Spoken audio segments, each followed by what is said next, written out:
Thank you for joining us for the Site Administrator Training for the International Languages African Heritage Program 2020 Online Learning. The training schedule for today will be approximately 1.5 hours for this training, which will include tutorials and time for you to check your understanding and try it. It also includes about 1.5 hours to call parents and promote the program so that we can get some more registrations. To start, let's go over some duties for site administrators during this online remote learning time. First, we need to communicate with and support parents. We need to help them with getting logged in and using the Google Classroom. We need to visit all of the virtual classrooms in order to count and record the number of students in attendance. This will be done using Google Meet. We need to also check and find student information on the class lists and Blue registers for attendance purposes. This is done with Google Sheets. We will do tutorials today that cover Google Classroom, Google Meet, and Google Sheets.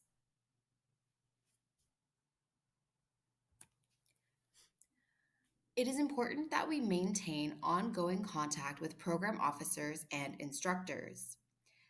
The payroll needs to be emailed to your program officer in a timely manner. We also need to collaborate and work together with instructors. Instructors may need your support and assistance with a variety of issues. Please share your contact number and email address with instructors in case of an emergency so that instructors can contact you right away.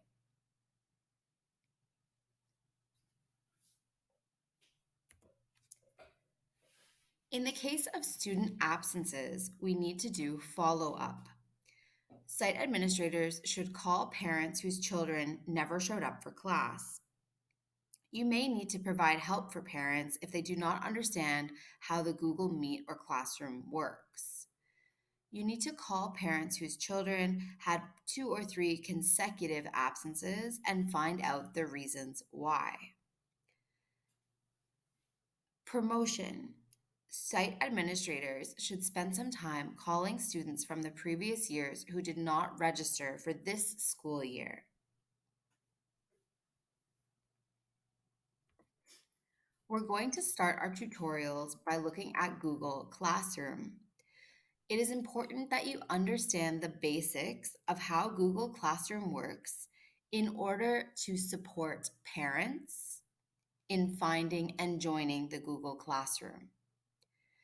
We'll first look at organizing your classes, joining the Google Classrooms that you are invited to by email or class code. We'll look at navigating the Google Classroom, where we'll find people, and you can see the list of students that are invited and parents that are invited. We will also look at joining information for parents, such as the classroom code, including how you'll find that information and share it with parents. And lastly, we'll look at where to find the Google Meet link that is in each of the Google Classrooms. We'll look at how this is sometimes visible or not visible for students. So let's get started. In order to start with Google Classroom, I need to open a new Google landing page. So at the top, I have a new tab here, and I'm using Google Chrome. Using Google Chrome is very important because it allows me to use all of the different features of Google Classroom and Google Meet. If you use Internet Explorer, it does not always work. So please make sure that you have Google Chrome installed on your computer and you use it as your web browser each time. So I'm going to go to a new tab. I'm already on Google, and I'm going to click on the 9 dots on the top right-hand corner of my screen. If you are not already logged in with your TDSB credentials, so that's your email and your password, you will be asked to log in. So you can see here that I am already logged in and I can see my information. I'm going to click the 9 dots, and from here I can see the different apps that are available. The most important one is Google Classroom. I'm going to click Google Classroom, and it brings up the different classes that I am invited to or that I am already part of as a student or as a teacher. In your case, site administrators will be added to the Google Classroom as teachers. You are not responsible for loading materials or doing anything here except for helping parents to figure out how to join and also for you to join the Google Meet. You will be invited to all of the classes at your site. You will receive these invites through email, or you will see them here when you click on the Google Classroom classes page. Here I can see that I've been invited to a class and I have not accepted it yet. In order for me to see what's happening in that classroom, I can click accept, and then I will be part of that class.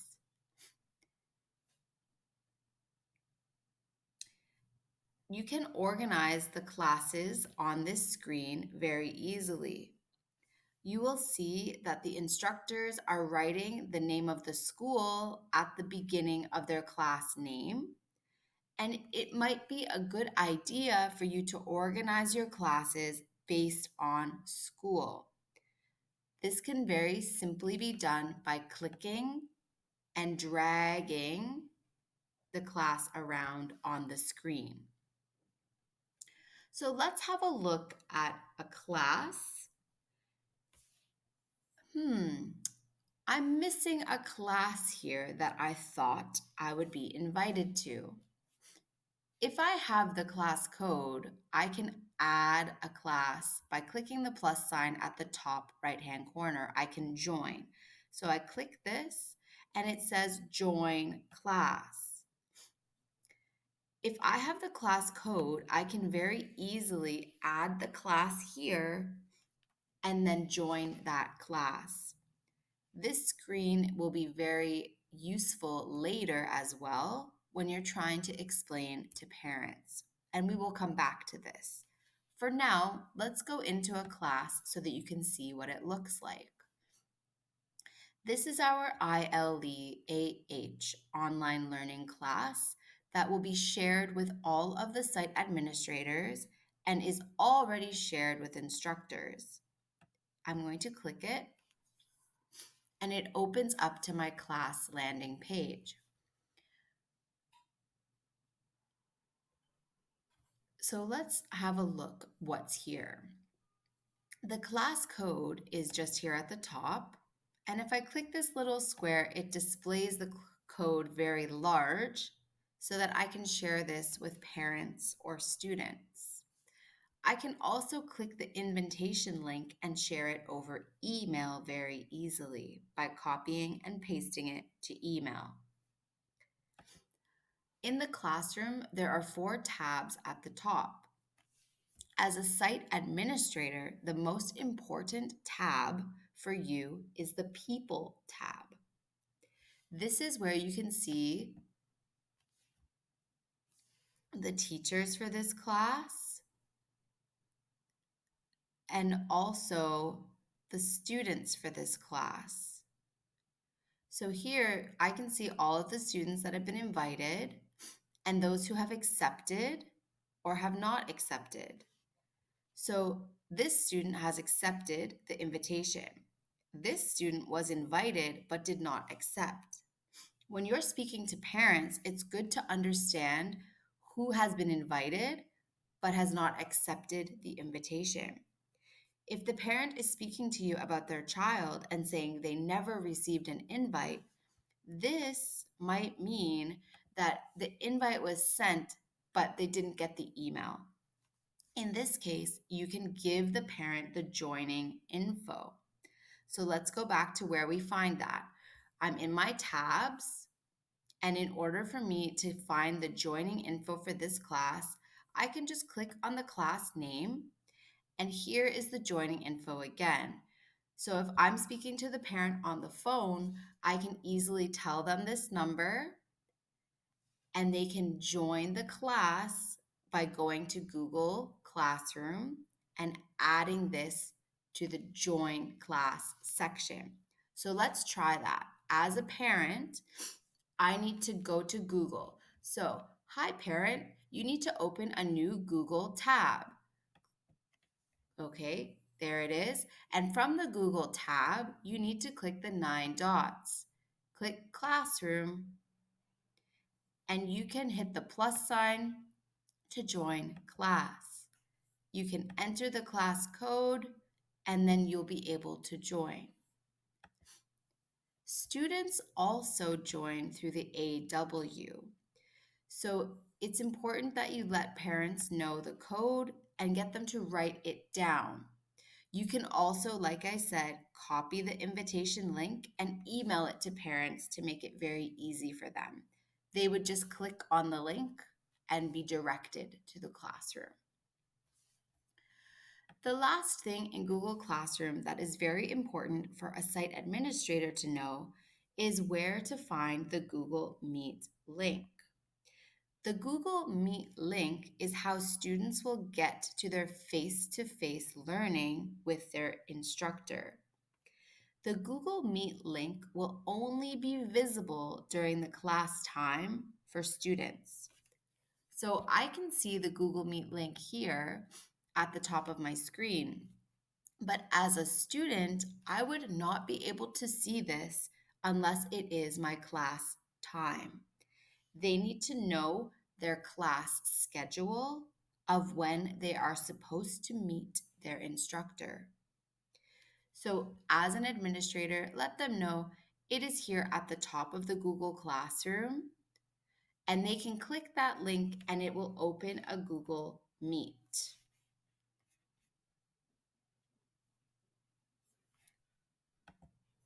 So at this point, we've gone over the basics of Google Classroom.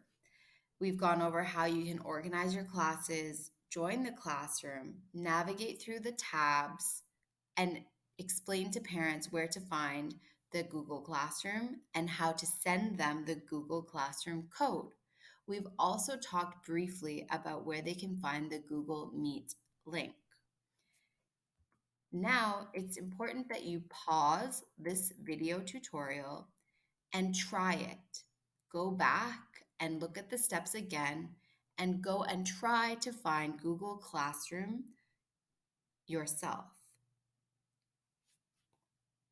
Take a few minutes to try and practice. Okay, now that you've taken a few minutes to pause and try using the Google Classroom, we're going to move on to Google Meet. So in the classroom, we saw where the Google Meet link for each class is. We're going to open up that Google Meet so that you can see the basic functions, including camera and microphone, as well as where to find the people in the meeting. This is very important as you will be recording the number of students in attendance in each meeting, just the number of students. We will also look at the layout, including tiled, which will show up to 49 students on the screen. There will never be that many in one classroom. And then again, we'll just review where to find the joining information for that meeting, as you may receive calls from parents who are not sure how to access the Google Meet for their students. So let's go back to our Google Classroom because that is where our Google Meet link is. I'm going to go to our tab with the classroom and I'm going to click on the Google Meet link. It opens a Google Meet for me. Hi everyone. So we're going to first look at the microphone function and the camera function. At the moment, you can all see me on the screen, but when I join the class, I do not want to interrupt anyone. I just want to go there quietly and quickly and count the number of students. So the first thing that I'm going to do is I'm going to turn off my camera and my microphone. So this button is the camera button. As soon as I hit it, it turns my camera off, but you can still hear me. I'm going to turn off the microphone as well. And now I'm going to join the Google Meet. When I join the Google Meet, it shows me a couple of things here. This is because I just started this meeting. I'm the only person here. When you join, you may not see this, but I'll show you where to find it.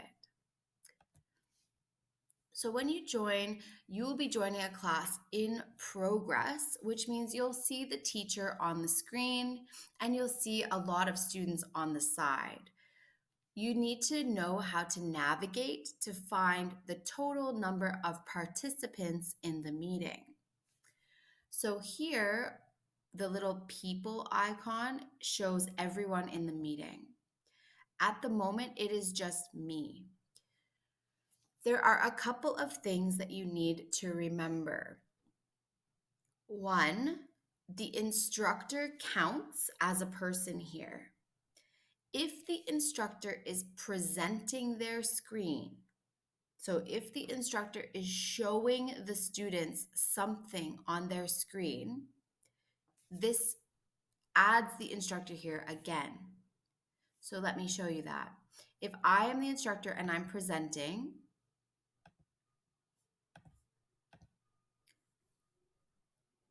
it's added me again here, 2.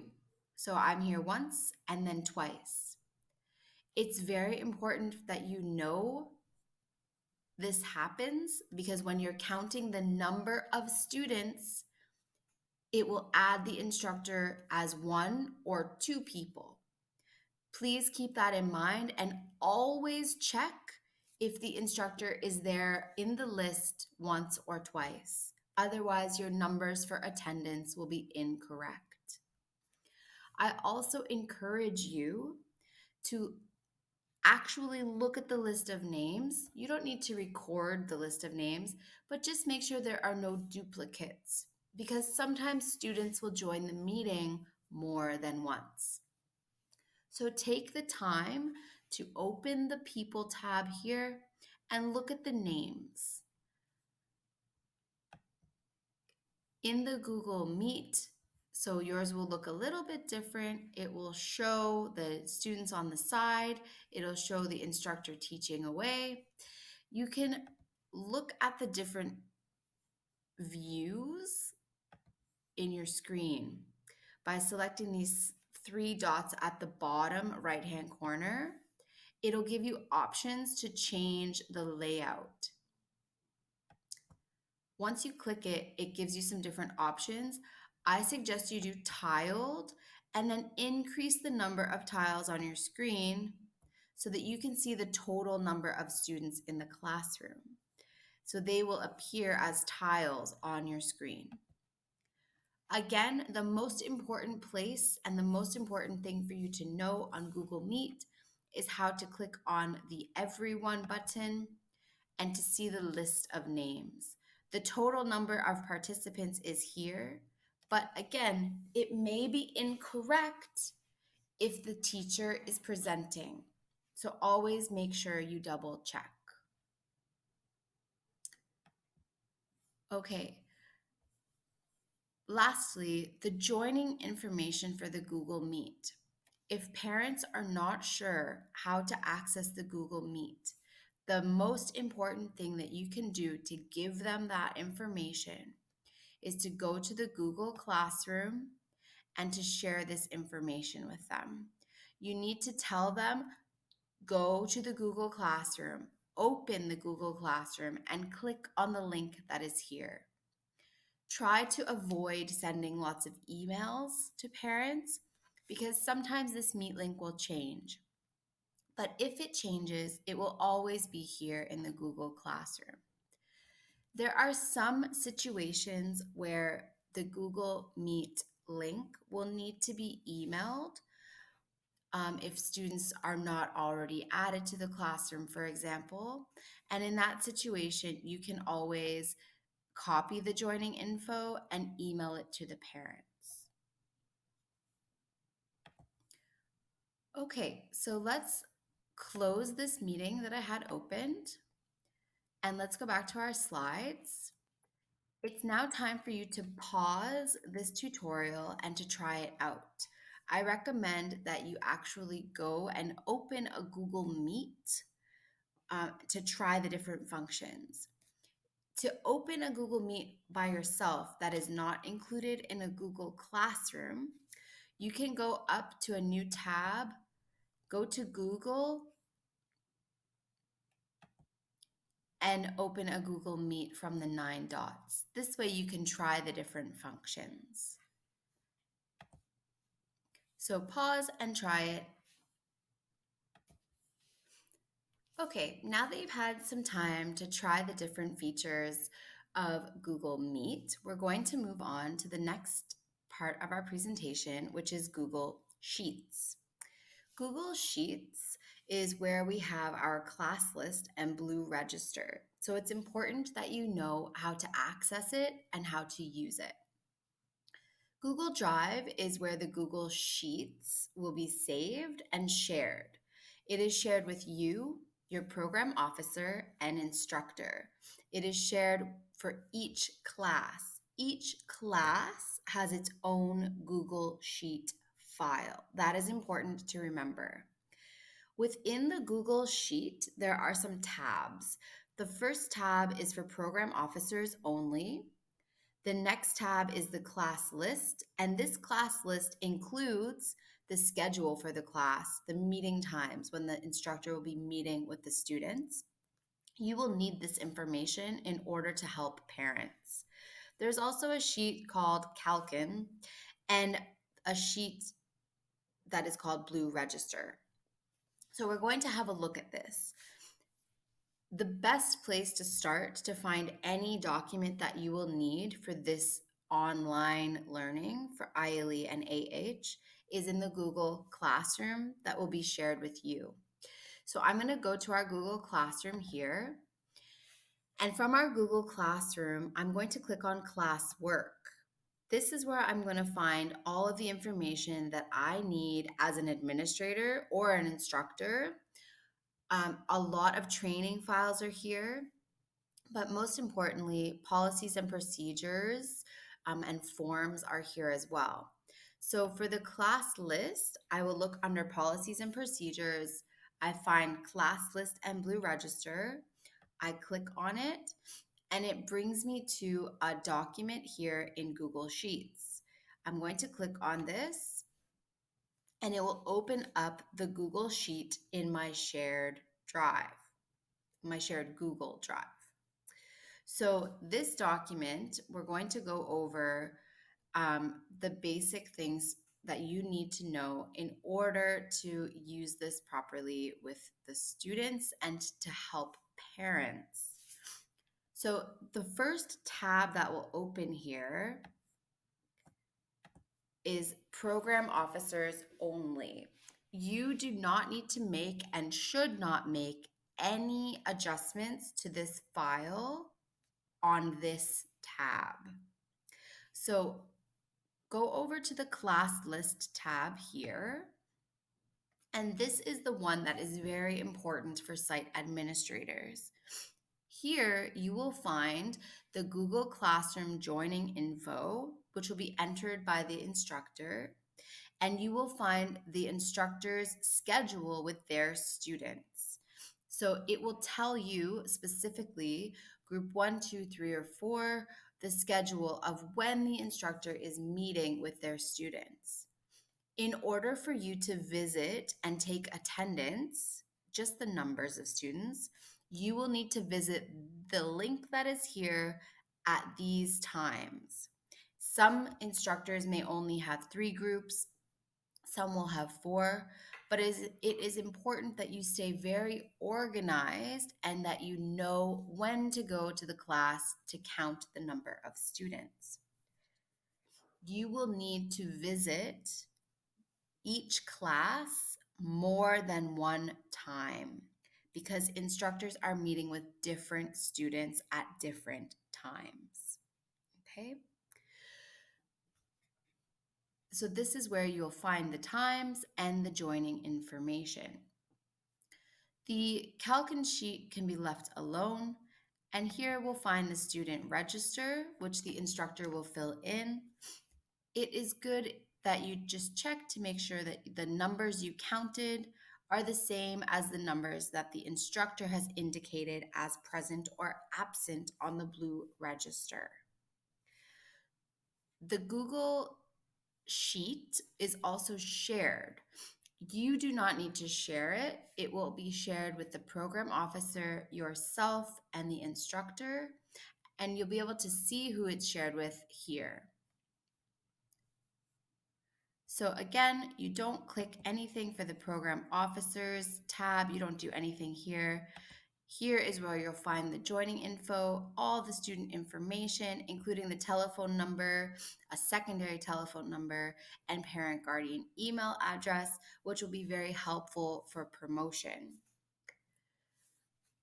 You will also find here, like I said, the schedule because you need to visit each class more than one time in order to get the attendance of each of the small groups.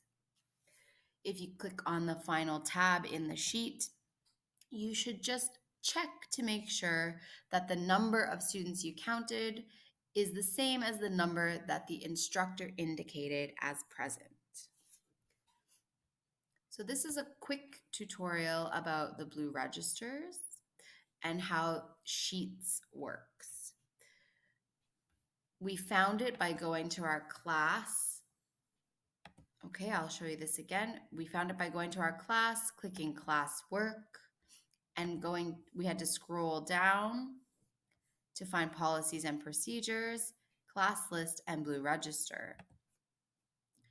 Other very important information is also stored in the Google Classroom, and you can go through those things later. So let's go back and pause and try it out.